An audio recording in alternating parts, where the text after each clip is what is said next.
அனைவருக்கும் வணக்கம். இது போர் தொழில். பெட்ரோல் நிலையங்களிலும் கேஸ் சிலிண்டர் புக் செய்கின்ற இடங்களிலும் அலைமோதுகின்ற கூட்டம், அல்லல் படுகின்ற மக்கள். அண்ணன் சீமான் சொன்னதுதான் நடக்கிறது. மீண்டும் தற்சார்பு வாழ்க்கைக்கு திரும்பலாமா என யோசிக்கின்ற தமிழ்நாடு. இதையெல்லாம் பத்தி தான் இன்றைய காணொளியில நாம பார்க்க இருக்கிறோம்.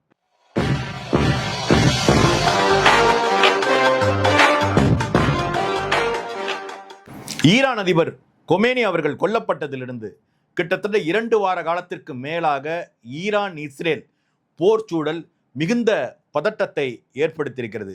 அமெரிக்காவோட உதவியோட இஸ்ரேல் செய்கின்ற இந்த போர் மனித குலத்திற்கே எதிரானது என பெரும்பாலானோர் சொல்லிக் கொண்டிருக்கிறார்கள். இந்த போரால அப்பாவி ஈரானிய மக்கள் மட்டுமல்ல, வளைகுடா மக்கள் மட்டுமல்ல, உலகத்தில் வாழ்கின்ற நடுத்தர மக்கள் மிகப்பெரிய சிரமத்திற்கு உள்ளாகி இருக்கிறார்கள். ஏனெனில் இந்த உலகம் பயன்படுத்துகிற கச்சா எண்ணெய் என்ற முக்கியமான எரிபொருளை உற்பத்தி செய்கிற மிக முக்கியமான கேந்திரமாக அந்த மத்திய கிழக்கு நாடுகள் தான் விளங்குது. குறிப்பா வளைகுடா நாடுகள் என்று அழைக்கப்படுகின்ற ஈரான், ஈராக், குவைத்து, கத்தார் மற்றும் UAE போன்ற நாடுகளிலிருந்து தான் கச்சா எண்ணெய் மிக அதிகமாக உற்பத்தி செய்யப்பட்டு அது ஒவ்வொரு நாடுகளுக்கும் அது கப்பல் மூலமாக கொண்டு வரப்பட்டு எரிபொருளாக மாற்றப்பட்டு மக்களுக்கு விற்பனை செய்யப்படுகின்றன. இப்படி உலகத்தின் கச்சா எண்ணெய் கேந்திரமாக இருக்கக்கூடிய இந்த வளைகுடா பகுதியில் ஏற்பட்டிருக்கின்ற இந்த போர் சூழலால உலகத்துல மிகப்பெரிய ஒரு அசாதாரண சூழல் ஏற்பட்டிருக்கு. இந்த போர் எதற்காக தான் செய்ய தொடங்கணும், என்ன நோக்கத்திற்காக இந்த போர் நடக்குதுங்கிறத இந்த போரை தொடங்கிய அமெரிக்காவிலேயே விளக்கம் சொல்ல முடியல. மேலும் அமெரிக்கா நாட்டிலேயே கச்சா எண்ணெய் விலை ஏற்றத்தினால கடுமையாக பெட்ரோல், டீசல், கேஸ் சிலிண்டர் விலை ஏறி இருக்கு. இதனால 30% பேர் தான் இந்த போரை ஆதரிப்பதாகவும் மீதமுள்ள 70% அமெரிக்கர்கள் இந்த போரை மிக தீவிரமாக எதிர்ப்பதாகவும் அங்கிருந்து வருகின்ற தகவல்கள் தெரிவிக்கின்றன. இப்ப இந்தியாவோட நிலைமை எப்படி இருக்குன்னு பார்ப்போம். இந்த போர் சூழல் தொடங்கிய காலகட்டத்திலிருந்து இந்தியா ஒரு மர்ம தேசமாக விளங்கி கொண்டிருக்கிறது. ஏனென்றால் ஈரானுக்கு மிக நெருங்கிய நட்பு நாடாக விளங்குவது இந்தியா. இந்தியா ஈரான்ட்டு தான் மிக அதிக அளவுல கச்சா எண்ணெயை வாங்கி கொண்டிருக்கின்ற ஒரு நாடு. ஈரானின் அதிபர் கொமேனி அவர்கள் கொல்லப்பட்ட போது இந்தியா இது பற்றிய எந்த கருத்துமே தெரிவிக்கல. மேலும் ஐநா மன்றத்திலும் இது சம்பந்தமாக முறையிடல. ஆனால் இந்தியாவில் இருக்கக்கூடிய பெரும்பான்மையான மக்கள் இந்த போரை மிக கடுமையாக எதிர்க்கிறார்கள். இதில் மௌனமாக இருக்கக்கூடிய மத்திய அரசை கடுமையாக விமர்சிக்கிறார்கள். இந்த மோடி தலைமையில் மத்திய அரசு அமைந்ததிலிருந்து ட்ரம்புக்கு மிக நெருக்கமான ஒரு அமைப்பாக இருந்து கொண்டு இந்த போரை நடத்துவதில் மறைமுகமான பங்கை இந்தியாவும் வகிக்கிறது என்ற ஒரு குற்றச்சாட்டு பொதுவாக இருக்கிறது. மேலும் இந்த போர் தொடங்குவதற்கு முன்பாக சில நாட்களுக்கு முன்பு இந்திய நாட்டின் பிரதமர் ஐயா மோடி அவர்கள் அங்கே இஸ்ரேல் நாட்டுக்கு சென்று இஸ்ரேலுடன் மிக முக்கியமான ஒப்பந்தங்களில் கையெழுத்து போட்டுவிட்டு வந்ததாக செய்திகள் சொல்கின்றன. இந்த நிலைமையில இந்த போரால மிக தீவிரமாக பாதிக்கப்பட்டிருக்கின்ற ஒரு நாடாக இந்தியா விளங்குகிறது. இந்தியாவை சேர்ந்த, குறிப்பா தமிழ்நாட்டை சேர்ந்த பல லட்சக்கணக்கான தொழிலாளர்கள் அங்கே வளைகுடா நாடுகள்ல மிகப்பெரிய இல்லலுக்கு உள்ளாகி நிற்கிறார்கள். ஏனென்றால் இந்த 2 பெரும் நிலங்களுக்கும் நடுவே விமான போக்குவரத்து என்பதே சுத்தமாக இல்லாத சூழல்ல அங்க பல லட்சக்கணக்கான தமிழர்கள் மாட்டிக்கொண்டு இருக்கிறார்கள். எந்த நேரத்துல தான் தலையில என்ன குண்டு விழுமோ என்ற பீதியில எல்லோரும் அங்கே இருக்கிறார்கள். இவர்களை பாதுகாப்பதற்கான நடவடிக்கையில மத்திய அரசு ஈடுபட்டு கொண்டிருப்பதாக சொன்னாலும் இதுவரை விமான போக்குவரத்து நிலைமை என்பது சீராகல. நடந்து கொண்டிருக்கின்ற ஈரான் இஸ்ரேல் போரால இந்தியாவோட இருக்கின்ற நடுத்தர மக்களின் வாழ்க்கை வெகுவாக பாதிக்கப்பட்டிருக்கிறது. எந்த நேரத்திலும் பெட்ரோல் நிலையங்கள்ல தீர்ந்து விடுமோ என்ற அச்சத்துல மக்கள் அளவுக்கு அதிகமாக பெட்ரோலை வாங்கி சேமிக்க தொடங்கியிருக்கிறார்கள். டீசலுக்கும் அதே நிலைமை தான். அதே போல கேஸ் சிலிண்டர் புக் செய்கின்ற நிலையங்களிலும் மிகப்பெரிய கூட்டம். இந்தியா முழுக்க, குறிப்பா தமிழ்நாட்டில் பல இடங்கள்ல இது போன்ற பீதியை கிளப்பி விடுற பல்வேறு செய்திகள் அங்கங்கே கிளப்பப்பட்டு ஒவ்வொரு பெட்ரோல் நிலையத்திற்கு முன்னாடியும் பல கிலோமீட்டருக்கு மக்கள் வாகனங்களோடு அணிவகுத்து நிற்கின்ற காட்சிகளை காண முடிகிறது. குறிப்பா நாங்கள் வாழ்ந்து வருகிற கும்பகோணம் பகுதியில் கடந்த 2 நாட்களாக பெட்ரோல் டீசல் நிலையங்கள்ல மிகப்பெரிய கூட்டம் நின்று கொண்டு அங்கே மிகப்பெரிய ஒரு நெருக்கடி ஏற்பட்டது போல ஒரு சூழலை ஏற்படுத்தி கொண்டு மக்கள் மிகப்பெரிய ஒரு பீதியில ஆழ்ந்து கொண்டிருக்கிறார்கள். எல்லா பெட்ரோல் டீசல் நிலையங்களிலும் இங்கே பெட்ரோல் டீசல் கையிருப்பு இல்லைன்னு ஒரு போர்டை வச்சுட்டு அங்கங்கே பெட்ரோல் டீசல் நிலையங்களை மூடுகின்ற மோசமான நிலைமை இருக்கிறது. இதனால வாகனங்களை பயன்படுத்துவது பற்றியே மக்கள் யோசிக்க தொடங்கி இருக்கிறாங்க. இதுல மிக முக்கியமா உணவு தயாரிப்புக்கு பயன்படுகின்ற கேஸ் சிலிண்டர்களை புக் செய்கிற நிலைமை. ஒரு காலத்துல இரவு 8 மணிக்கு புக் செய்தா போதும், மறுநாள் காலையில வந்து கேஸ் சிலிண்டர்கள் வழங்கப்பட்டு கொண்டிருந்த நேரத்துல இப்ப கேஸ் சிலிண்டரை புக் செய்ய மாட்டோம், நீங்க இப்போதைக்கு நிலைமை சீராகல, எங்களுக்கு அங்கிருந்து கப்பல்கள் வந்தாதான் இந்த நிலைமை சீராகும்னு பல்வேறு தகவல்கள் கேஸ் சிலிண்டர் நிறுவனங்களாலேயே பரப்பப்படுகின்றன. இதனால மக்கள் என்ன பண்றாங்கன்னா, சிலிண்டர்களை வாங்கி சேகரித்து வைத்துக் கொள்வோம் என்ற மனப்பான்மையில உடனுக்குடன் சிலிண்டர்களை புக் செய்வதன் நிலைமை என்ன ஆயிடுச்சுன்னா, இப்ப கேஸ் சிலிண்டர்கள் புக் செய்யற நிலையங்கள்லயும் கடுமையான கூட்டம். இது போன்ற நிலைமை அடிப்படையற்ற ஆதாரமற்ற கற்பனையான செய்திகளை மக்களே கற்பனை செய்து கொண்டு உருவாக்கி கொண்ட துயரம் என்றாலும், இந்த துயரத்தை களைய வேண்டியது, உண்மையை உலகத்திற்கு அறிவிக்க வேண்டியது நாட்டோட கடமை. நாட்டை ஆண்டு கொண்டிருக்கின்ற மத்திய மாநில அரசுகளோட மிக முக்கியமான ஒரு பொறுப்பு. ஆனால் இந்த 2 அரசாங்கங்களும் மிக கவனமாக பொறுமையா இருக்கிறாங்க. வருகின்ற 2026 சட்டமன்ற தேர்தலில் இது எந்த அளவுக்கு பாதிப்பை ஏற்படுத்தும் என்ற கணக்கோட தான் ஒவ்வொரு கட்சியும் செயல்பட்டு கொண்டிருக்கிறாங்க. வருகின்ற சட்டமன்ற தேர்தலை கணக்கில் வச்சுதான் திமுக கூட இன்னும் 2 நாள்ல இந்த கேஸ் சிலிண்டர் தட்டுப்பாட்டுக்கு எதிராக மிகப்பெரிய போராட்டத்தை நடத்துவதாக அறிவித்திருக்கிறது. திமுக மற்றும் கூட்டணி கட்சிகள் இந்த கேஸ் சிலிண்டர் தட்டுப்பாட்டுக்கு தாங்கள் பொறுப்பாளிகள் இல்லை என்பதை வெளிக்காட்டுவதற்காகவே இந்த போராட்டம் தேர்தல் கணக்குகளை வச்சு நடத்தப்படுவதாக எல்லோரும் சொல்றாங்க. அதுதான் உண்மை. இப்போ இந்த கேஸ் சிலிண்டர் தட்டுப்பாடு, பெட்ரோல் டீசல் நிலையங்கள்ல பெட்ரோல் டீசல் தட்டுப்பாடு, இதெல்லாம் உண்மையா என்று விசாரிச்சு பார்க்கும்போது அப்படியெல்லாம் எதுவுமே உண்மை இல்லை. ஒவ்வொரு பெட்ரோல் நிலையத்திலையும் டீசல் நிலையத்திலையும் கேஸ் சிலிண்டர் நிலையத்திலையும் போதிய கையிருப்பு இருக்கு. என்ன பிரச்சனைனா, இதெல்லாம் தீந்துருமோன்ட்டு மக்கள் அவதியா ஓடி போய் கேன்லையும் மற்றும் அவர்களுக்கு கிடைத்த பாத்திரங்களையும் வாங்கி கொண்டு வருவதனால இது போன்ற ஒரு தட்டுப்பாடு செயற்கையாக மக்களாலேயே உருவாக்கப்படுதுன்னு இந்த பெட்ரோல் டீசல் உரிமையாளர்களும் இந்த கேஸ் சிலிண்டர் புக் செய்கின்ற நிறுவனங்களின் உரிமையாளர்களும் தெரிவிக்கிறாங்க. இந்தியாவில் 5 லட்சத்திற்கும் மேற்பட்ட உணவகங்களை கொண்டிருக்கின்ற இந்திய தேசிய உணவு சங்கம் வந்து தெளிவா ஒரு விஷயத்த சொல்லியிருக்கிறாங்க. உண்மையிலேயே மத்திய அரசு இதுல வெளிப்படைத்தன்மையோட நடந்து கொள்ளல.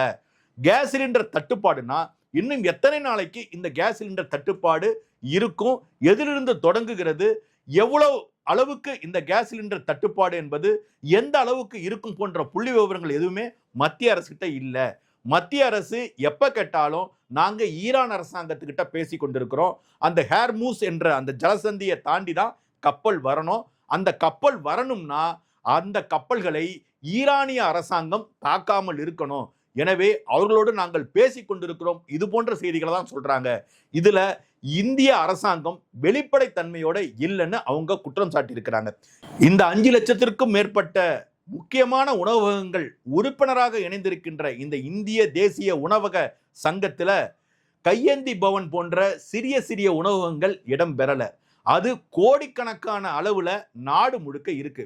கேஸ் சிலிண்டர் தட்டுப்பாட்டால முதன்மையா பாதிக்கப்படுவது எதுன்னா, அன்றாடம் தெருவில் நின்று உணவுப் பொருட்களை விற்பனை செய்து கொண்டிருக்கின்ற சிறிய சிறிய உணவகங்கள் தான்.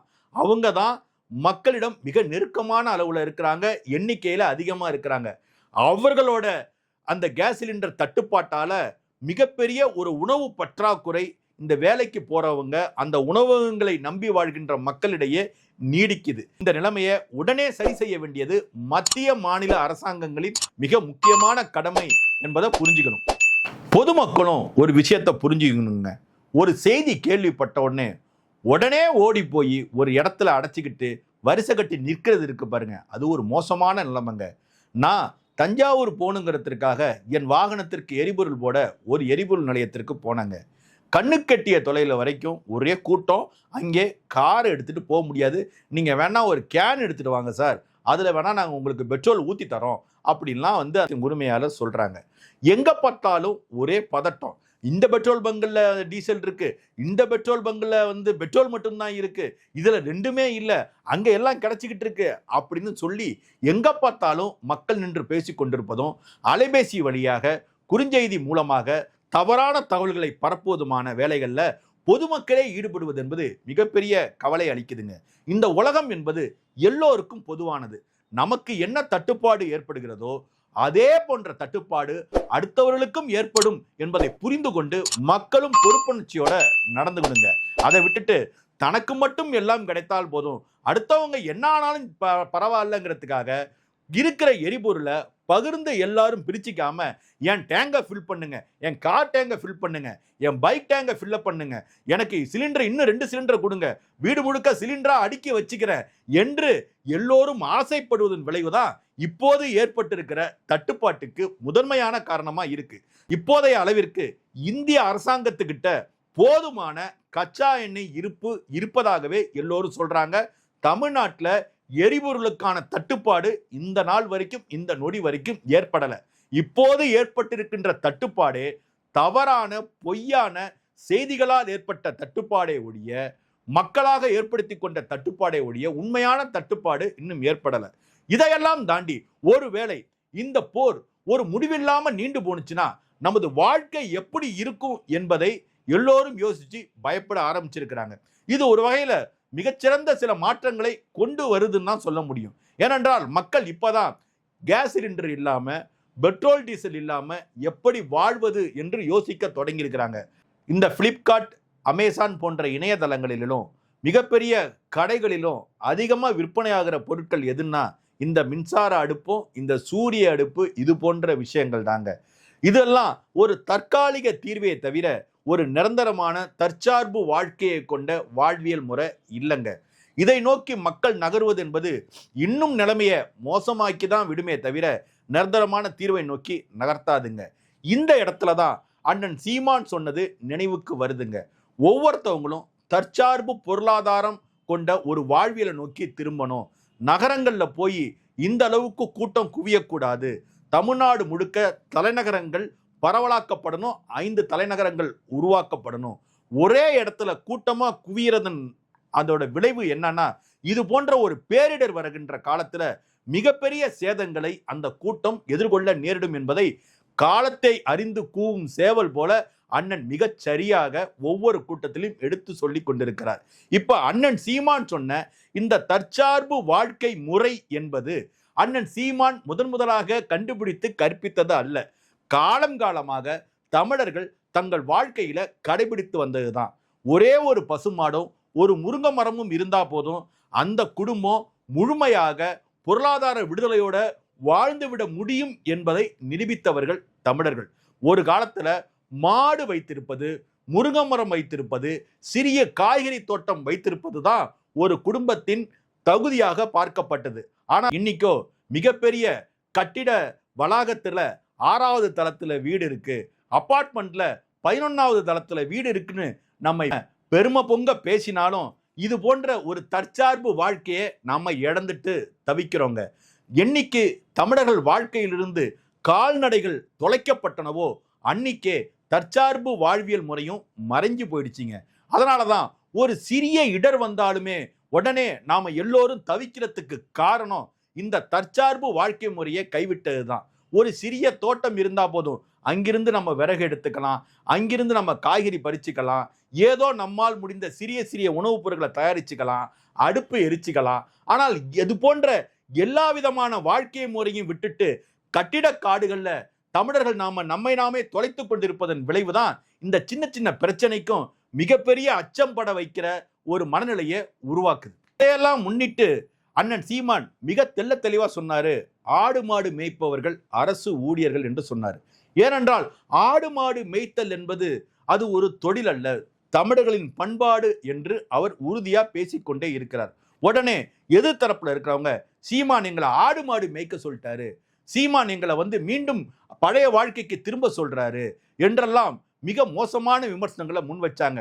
அந்த மோசமான விமர்சனங்கள் எந்தவித அடிப்படை தன்மையும் இல்லாதது என்பதுதான் இது போன்ற ஒரு மோசமான காலங்கள் நமக்கு எடுத்து சொல்லிக் கொண்டே இருக்கின்றன. நீங்க யோசிச்சு பாருங்க, இப்ப 2-3 மாடு வைத்திருக்கின்ற, ஒரு சிறிய தோட்டம் வைத்திருக்கின்ற, ஒரு சிறிய அளவுல நிலம் வைத்திருக்கின்ற ஒரு குடும்பத்துல நம்ம வாழ்ந்து வந்திருந்தோம்னா இது போன்ற நிலைமை நமக்கு ஏங்க ஏற்பட போகுது? அடுத்தவர்கள்ட்ட கையேந்தி நிற்கிற நிலைமை நமக்கு ஏங்க ஏற்பட போகுது? ஒண்ணுக்கும் நாம அரசாங்கத்தையும் மற்றவர்களையும் மிகப்பெரிய கார்ப்பரேட் நிறுவனங்களையும் சார்ந்து நிற்பதன் விளைவுதான் இன்னைக்கு ஏற்பட்டிருக்கின்ற எல்லா இடர்களுக்கும் மூல காரணம். இங்கதான் தேவைப்படுது தற்சார்பு பொருளாதார வாழ்வியல் சிந்தனைகள். சின்ன சின்ன விஷயங்கள்லையும் நாம சுயநலம் இல்லாம வாழ்க்கையை வாழணுங்கிறது தான் இந்த தற்சார்பு வாழ்க்கை முறை போதிக்குதுங்க. எதுக்கெடுத்தாலும் பைக் எடுத்துக்கிட்டு உடனே கிளம்பிடுறது, எதுக்கெடுத்தாலும் கார் எடுத்துக்கிட்டு ஊரை சுத்துறது போன்றவெல்லாம் ஒத்தி வைக்கலாம். உங்க வீட்டுக்கு அருகில் இருக்கக்கூடிய ஒரு இடத்துக்கு போகணும்னா நடந்து போய் பொருட்கள் வாங்கிட்டு வரலாம், நடக்க கற்றுக்கொள்ளலாம். இதன் மூலமா என்ன ஆகுது? எரிபொருள் சேமிப்பு ஆகுது, போக்குவரத்து நெரிசல் குறையுது. அதோட மட்டும் இல்லாம நமக்கும் ஒரு உடற்பயிற்சி கிடைக்குது. அதையெல்லாம் தொலைச்சிட்டு ஆடம்பரத்துக்காகவும் பொருட்கள் மீது நவீன வாழ்க்கை ஏற்படுத்தியிருக்கின்ற அந்த நுகர்வு கவர்ச்சிக்காகவும் நம்ம எல்லா பொருளையும் வாங்கி வீட்டில் குவிக்க இன்னைக்கு வீடே நவீன பொருட்களின் குப்பை கூலமாக மாறி இருக்கு.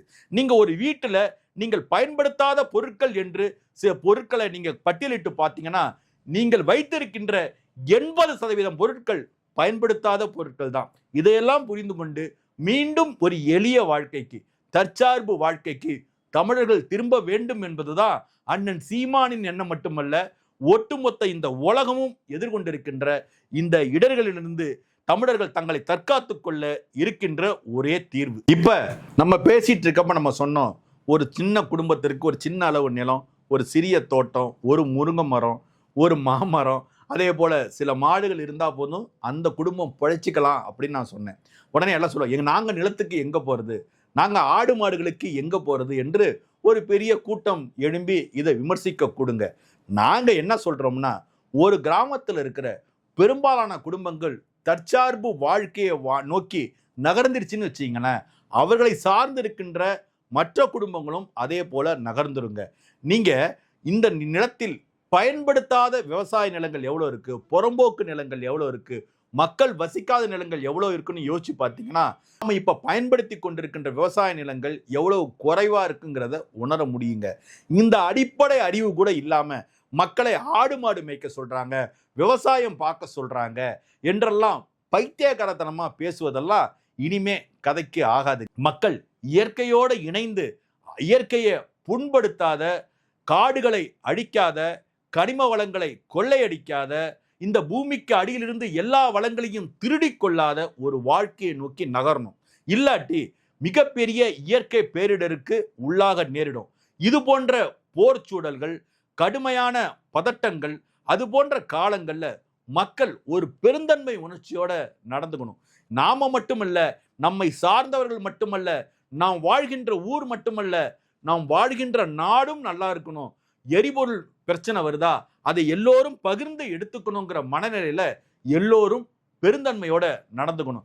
எனக்கு மட்டும் கொடு, எனக்கு மட்டும் தேவை, நான் மட்டும்தான் நல்லா இருக்கணும், என் குடும்பம் நிம்மதியா இருந்தா போதும்னு முண்டி அடிச்சு கூட்டத்துல முந்துகிட்டு நின்னோன்னு வச்சுங்களேன், தங்களை தாங்களே அழித்துக் கொள்வதோடு மட்டுமல்லாம, தங்களை சார்ந்தவர்களை அழிப்பது மட்டுமல்லாம, தாங்கள் வாழ்கின்ற நாட்டையும் இவர்கள் அழிக்கிறார்கள் என்ற பாவத்திற்கு நாம உள்ளாக நேரிடுங்க. இடிவுல நாம தெரிவித்துக் கொள்வது என்னன்னா, அண்ணன் சீமான் சொல்வது போல எளிய வாழ்க்கைக்கு, தற்சார்பு வாழ்க்கைக்கு, தங்களை ஒரு பொருளாதார வாழ்வியலுக்கு தாங்களே உற்பத்தி செய்து கொள்கின்ற ஒரு வாழ்வியல் முறைக்கு தமிழர்கள் நாம திரும்ப வேண்டிய காலம் வந்துருச்சு. அதைத்தான் இது போன்ற பேரிடர் காலங்கள் நமக்கு உணர்த்துகின்றன. அனைவருக்கும் நன்றி, வணக்கம்.